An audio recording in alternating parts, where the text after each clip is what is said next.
لكم الناس، دوك الناس عشناهم في واحد الوقت عشناهم كانوا مزيانين.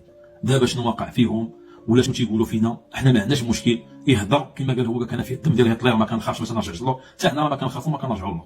حنا غنركزوا على المحتوى ديالنا باش ربيناكم. شوف انا عمري تنهضر حتى ولد عمي، ولد عمي نحشم نشوف فيه، عاد نقدر نهضر انا في حسن ونهضر انا فاطمه الزهراء لا دارت لا فعلات لا. يعني شوف كنت راجع انت كتقول لنا راجعوا راسكم وما قلتوا قضيتكم تلقاو الخلل، بالعكس انت يا اخي خاصك تراجع راسك.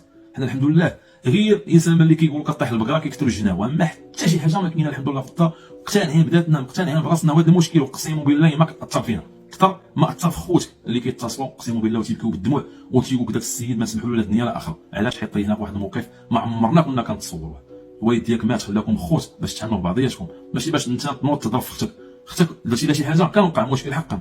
نهار اللي تجي الصداقه تقول مع الصداقه بغيتي تصور كتقول حسن وفر لي ظروف العمل انا كنخسر اكثر ما كندير من عندكم. قال له حسن انا ما نقدرش نهضر مع القنوات اللي عندنا في الدار بحال ومحابط، وانت بقيتي كتسب فيه وكتعير فيه في الدار ديالو. هو ملي مشى حشم يهضر معاك، ما بغيتش يدير معاك شي حاجه اللي ماشي هي. مشى قال لمرتو قال له دير اخوك اش ندير فيه ما خليته نفتح له قناه ونكون معاه وكيجي عندي للدار وكنصور معاه وما كنخليه ما ندير معاه. ملي وصل معاك لهاد المرحله ديال انه يسبك وانت راجلي، ملي سبيتي راجلي في دارو قالت له انا كنتبرى منك، انت تشتي قاري وانا انت تشتي قارك وانا شتي قاري، ما تدور بيا ما ندور بك، كل واحد الله يسهل عليه. انت شتي قار ديالك راه هو هذاك وانا شتي قار ديالي راه هو هذاك. نشكروا كاع العائله اللي دايره، وانت الا بغيتي تقول شي حاجه صحه غير خذ راحتك.